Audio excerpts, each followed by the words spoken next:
The urinary system. अब बेटा एक ऐसा सिस्टम जो हमारी बॉडी के अंदर किस चीज़ को बनाने में इन्वॉल्व होता है, यूराइन फॉर्मेशन में इन्वॉल्व होता है बेटा, हम उसको क्या नाम देते हैं, हम उसको नाम देते हैं यूरिनरी सिस्टम का। अब बेटा कुछ लोगों के जहन में क्वेश्चन आता है कि भाई जब यूरिनरी सिस्टम के पार्ट्स की बात की जाती है तो मोस्टली तौर पर बात होती है किडनीज की, यूरेटर की, यूरिनरी ब्लैडर की और यूरेथ्रा की। कुछ लोग कहते हैं कि जो लीवर होता है वो यूरिनरी सिस्टम का हिस्सा क्यों नहीं है, उसकी वजह क्या है। फिर बेटा यहाँ पर क्वेश्चन अराइज होगा, जब हम किडनी के बारे में पढ़ेंगे तो हमें यहाँ पर क्वेश्चन अराइज होंगे, भाई किडनी का लेंथ क्या है, वेट कितना है, एक किडनी का वेट कितना होता है, दो किडनी का वेट कितना होता है, मेल्स के अंदर क्या किडनी का वेट या फीमेल्स में एक जैसा होता है या डिफरेंट होता है। फिर बेटा जहन में क्वेश्चन आता है, क्या किडनी स्टोन की वजह से किडनी का वेट बढ़ता है या फिर नहीं बढ़ता। फिर जहन में यहाँ पर क्वेश्चंस जिनको हमने डिस्कस करना है, उसमें एक क्वेश्चन ये भी होगा बेटा कि हमारे पास पेल्विस हाइलेस क्या है, मेजर कैलेक्स क्या होता है, माइनर कैलेक्स क्या है, किडनी की मॉडर्न जो डायग्राम है और जो इजी डायग्राम है वो कौन सी है। फिर हम बात करेंगे किडनी के अंदर पाए जाने वाले फंक्शनल यूनिट की, उसमें दो टाइप्स होंगी आपके पास बेटा नेफ्रॉन्स की, एक होगा आपके पास कॉर्टिकल नेफ्रॉन, दूसरा होगा जुक्स्टामेडुलरी नेफ्रॉन। दोनों नेफ्रॉन्स को बाकायदा डायग्राम की मदद से समझेंगे। Is that clear? So let's start the topic. बेटा जब भी यूरिनरी सिस्टम की बात करनी है आपने कहना है कि urinary system is involved in the urine formation. Liver जो होता है वो यूरिनरी सिस्टम का पार्ट इस वजह से नहीं होता क्योंकि बेटा जो लीवर होता है उसका जो काम होता है ना वो सेंट्रल स्टेशन ऑफ मेटाबॉलिज्म है, यानी कि वो यूराइन बनाने में हेल्प करता है। इसी तरह से खुराक के डाइजेशन की बात करें बेटा, ये खुराक के डाइजेशन में भी हेल्प कर रहा होता है। कैसे हेल्प करता है मैं बताता हूँ। लीवर का काम होता है ये ओल्ड रेड ब्लड सेल को तोड़ के बाइल बनाता है। जो बाइल होते हैं ये इमल्सिफिकेशन ऑफ फैट्स में इन्वॉल्व होते हैं, यानी कि फैट के डाइजेशन में बाइल चाहिए और बाइल कौन बनाएगा, लीवर का रोल वहां पर भी आ गया। लीवर का रोल यहां पर कैसे होता है बेटा, यूराइन फॉर्मेशन तभी होगा, यूराइन फॉर्मेशन का मतलब वेस्ट मटेरियल को जो किडनी होती है वो ब्लड से सेपरेट कर देती है। लेकिन वेस्ट मटेरियल बेटा जो होते हैं, आपको अगर याद हो तो बेटा मैंने आपको बताया था कि जो अमाइनो एसिड्स होते हैं, अमाइनो एसिड की डीएमिनेशन की जाती है, याद आ रहा है। अब वो जो डीएमिनेशन का प्रोसेस है अमाइनो एसिड की बेटा, वो कौन करवा रहा होता है। अब वो डीएमिनेशन के प्रोसेस के नतीजे में बेटा अमोनिया बनेगा, उस अमोनिया को जो किडनीज होंगे वो ब्लड से सेपरेट करेंगे तो ही यूराइन बनेगा। तो इन शॉर्ट हम ये कह सकते हैं कि जो लीवर होता है वो आपके यूरिनरी सिस्टम की, डाइजेस्टिव सिस्टम की, एक्सक्रीटरी सिस्टम की, आपके सभी सिस्टम की हेल्प करता है, लेकिन वो यूरिनरी सिस्टम का पार्ट नहीं है। अब फिर यूरिनरी सिस्टम के हिस्से कौन कौन से होते हैं बेटा, पहला जो हिस्सा होगा वो आपने कहना है appear of kidney, appear of kidney. उसके बाद बेटा हम बात करेंगे अपेयर ऑफ यूरेटर। उसके बाद हम बात करेंगे यूरिनरी ब्लैडर की। उसके बाद हम बात करेंगे यूरेथ्रा की। ठीक है। अब बेटा किडनी को अगर हमें डिस्कस करना है तो डिटेल में तो जाना ही पड़ेगा, तो लोकेशन भी पता होना चाहिए बॉडी में कहाँ पर होती है। तो पहले किडनी को डिटेल में देख लेते हैं आज। बेटा किडनी के बारे में एक चीज़ आप जान लें कि हमारी बॉडी में ये बैक साइड्स पे पाई जाती है। आपकी बॉडी में ये आपका बेटा आ गया थोरैसिक रीजन, 12 रिब्स के पेयर होते हैं, ये आपका आ गया एब्डोमेन रीजन, पेट वाला हिस्सा। लेकिन किडनीज कहाँ पर होती हैं बेटा, ये आपका है वर्टिब्रल कॉलम।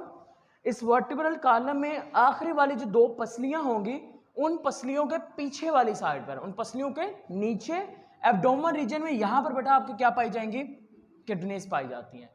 और बेटा आपकी यहाँ पर दो वेन्स ब्लड वेसल्स भी होती हैं, इनमें से एक होती है बेटा आपके पास आर्टरी, जिसको क्या नाम देते हैं, एओर्टा का, और एक वेन भी होती है जिसको वेना केवा का नाम दिया जाता है। ठीक है, इस तरह से। अब बेटा ये देखिए आपकी यहां पे किडनीज हैं, एक, और ये आ गई आपके पास दूसरी। Is that clear? अब इसके अंदर यहाँ से भी बेटा वेन भी जा रही है ब्लड लेके, ये देखें जो वेन होगी वो ब्लड लेके इसके अंदर भी जाएगी, इस किडनी के अंदर भी ऐसे। जो आर्टरी होगी वो इसको भी ब्लड दे रही होगी इस तरह से, जो आर्टरी होगी बेटा वो इसको भी ब्लड दे रही होगी। यहां तक बात समझ में आ गई? ठीक है। तो अभी तक हमने सिर्फ चंद एक बातें पढ़ी हैं। हमने कहा कि ये आपके पास क्या है, this one is known as aorta, aorta आ गई। ये आपके पास वेना कैवा आ गया जो कि एक वेन है। ये आपके पास बेटा किडनीज आ गई, ठीक है, पेयर ऑफ किडनीज। अब अगर किडनी को देखना है तो बेटा इसकी डायग्राम देख लेते हैं एक बार।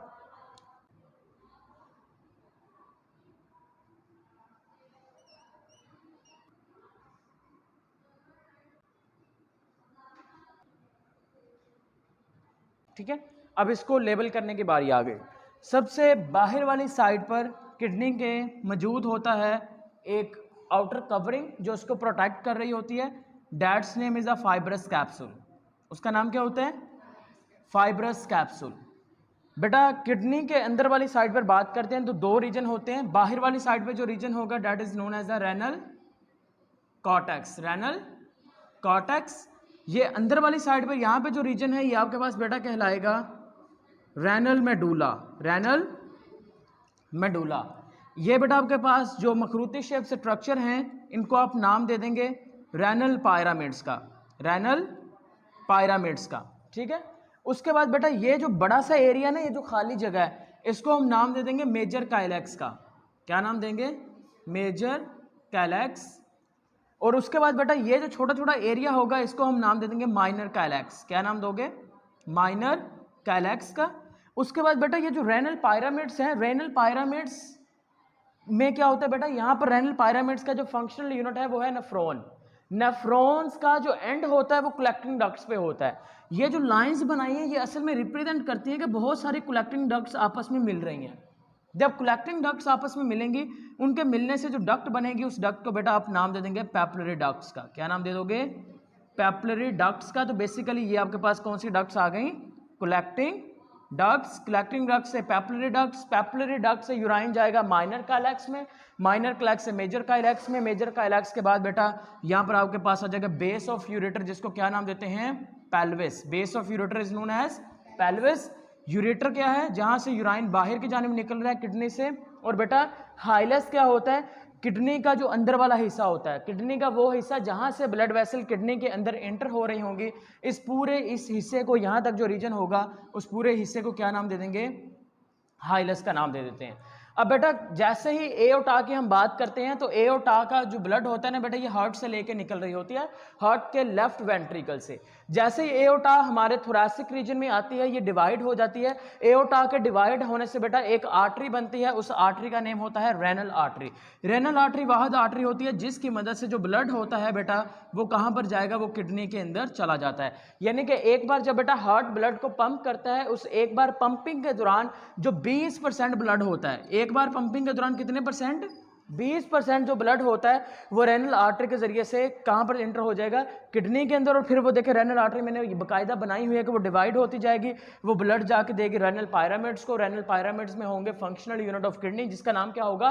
नेफ्रॉन होगा। वो ब्लड को साफ करेंगे, फिर यूराइन आएगा, यूराइन इकट्ठा होगा, पेल्विस में जाएगा, यूरेटर में चला जाएगा। और ब्लड साफ होने के बाद किडनी से बाहर निकलेगा with the help of the renal vein. किसकी मदद से? रेनल वेन की मदद से। और जो यूराइन होगा वो कहां पे चला जाएगा? पेल्विस में। पेल्विस के बाद यूरेटर में चला जाएगा। यहां तक बात समझ में आ गई? तो बेटा ये आपके पास किडनी का कुछ स्ट्रक्चर हमने बनाया। अब किडनी के बारे में बात कर लेते हैं कि भाई जो किडनी है उसका वेट कितना होता है। तो बेटा जब हम वेट ऑफ किडनी की बात कर लेते हैं, वेट ऑफ किडनी, बेटा जो किडनी का वेट होता है ना वो मेल्स के अंदर डिफरेंट होता है, फीमेल्स के अंदर डिफरेंट होता है। आपकी बुक के अंदर जो लिखे जाते हैं वेट्स बेटा, वहां पे लिखा जाता है 120 ग्राम, 127 ग्राम्स। तो एवरेज जो वेट लिया जाता है वो कितना लिया जाता है? 127 ग्राम्स। ठीक है, ये एक किडनी का वेट है, 2 किडनी का वेट नहीं है, एक किडनी का वेट है। और दूसरी बात बेटा, जो एक्चुअल वेट होता है किडनी का वो 120 प्लस माइनस 27 ग्राम्स होता है। लेकिन यानी कि कुछ लोगों में जो किडनी का वजन होगा 120 प्लस 27 जमा कर दोगे तो 147 ग्राम भी हो सकता है। किसी इंसान में किडनी का जो वजन होता है बेटा वो 98 ग्राम भी हो सकता है, उससे भी कम हो सकता है। यानी कि अगर 27 प्लस कर दोगे तो 147 बन जाएगा, माइनस कर दोगे तो कम हो जाएगा, 93 ग्राम बन जाएगा। तो ये एवरेज होती है किडनी के वेट की। और दूसरी बात बेटा, जो किडनी स्टोन होती है, किडनी स्टोन किडनी के वेट के ऊपर कोई असर नहीं डालती। समझ में आ गई बात? तो हमने बेटा सिंपली बात की कि किडनी की लेंथ कितनी होती है। बेटा आपने कहना है किडनी की जो लेंथ होती है वो होती है 10 सेंटीमीटर। किडनी की विड्थ कितनी होती है? आपने कहना है किडनी की विड्थ होगी 5 सेंटीमीटर। अगर आपसे पूछ लिया जाए किडनी की थिकनेस कितनी होती है, आपने बेटा कहना है जो किडनी की थिकनेस होगी that will be 4 centimetre. Length, width, thickness, weight कितना होगा 127 ग्राम एवरेज वेट होगा, कम भी हो सकता है और ज़्यादा भी हो सकता है। Is that clear?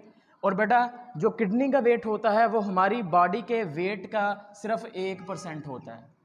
Weight of kidney is only 1% of the body weight. Body के वेट का सिर्फ 1% अगर आप हिस्सा निकाल लेते हैं वो किसके वेट के इक्वल आ जाएगा? आपका किडनी के वेट के इक्वल आ जाएगा। बात समझ में आ गई? ओके। और किडनी का बेटा जो फंक्शनल यूनिट है उसका नेम क्या था? नेफ्रॉन। और एक किडनी के अंदर तकरीबन 10 लाख से ज़्यादा उसके फंक्शनल यूनिट होते हैं, जिसको हम क्या नाम दे देंगे? नेफ्रॉन्स का नाम दे देते हैं। अब हम बेटा बात कर लेते हैं पेयर ऑफ यूरेटर की। अब होता इस तरह से है बेटा, आपके पास एओर्टा, उसके बाद बेटा यहां पर आप बना लें वेन आ गई आपके पास, वेना केवा, और यहां पर बेटा आपके पास किडनी का पेयर आगे जोड़ा आ गया। अब ये जो किडनी का बेटा पेयर्स होता है ना, इस किडनी के पेयर्स में से एक स्पेशल किस्म की नाली निकलती है जो कि यूराइन को कलेक्ट करती है, जिसका नाम क्या था? यूरेटर। वो यूरेटर क्या करेगी, यहाँ से बेटा यूराइन को लेके पेयर ऑफ यूरेटर होगा। एक यूरेटर जो होगा वो राइट किडनी से निकलेगा, दूसरा यूरेटर कहाँ से निकलेगा? लेफ्ट किडनी से इस तरह से निकलेगा। और बेटा जैसे ही ब्लड रेनल आर्टरी के जरिए से किडनी में जाएगा, फिर नेफ्रॉन में जाएगा, नेफ्रॉन ब्लड को साफ करेगा, ब्लड किडनी से बाहर निकलेगा रेनल वेन के जरिए से। वो वेस्ट मटेरियल पहले जाएंगे कलेक्टिंग डक्ट्स में, फिर पैपिलरी डक्ट से, पैपिलरी डक्ट से जाएंगे पेल्विस में, पेल्विस से जाएंगे यूरेटर में। और यूरेटर क्या करेगा बेटा? उस वेस्ट मटेरियल को पकड़ेगा और वेस्ट मटेरियल को लेकर आ जाएगा एक स्पेसिफिक जगह पर स्टोर कर लिया जाएगा, जिसको क्या नाम दे दोगे आप? यूराइनरी ब्लैडर का नाम दे देंगे। अब यूराइनरी ब्लैडर में यहाँ पर बेटा स्फिंक्टर्स मौजूद होते हैं। यूरेटर और यूराइनरी ब्लैडर के बीच में यहाँ पर ना वाल्व होते हैं, जिसको नाम दिया जाता है यूरेट्रल ओरिफिस का। यूरेट्रल ओरिफिस का नाम दिया जाएगा, जो कि कंट्रोल करता होता है इसकी ओपनिंग और क्लोजिंग को। बाकी बेटा आप डायग्राम में इसको इसी तरह से बनाते जाएं, अरेंज करते जाएं इस तरह से। आर्टरी लगा दें, उसके बाद बेटा वेन ये कनेक्टेड कर दी मैंने, ठीक है? इधर से भी ये ले। Is that clear? और इसको मज़ीद अगर करना चाहते हैं बेटा, इसके अंदर रेनल पायरामिड्स वगैरह यहाँ पे बने हैं, वो बना लें। तो बेटा अब यूराइन कहाँ पर आ चुका है?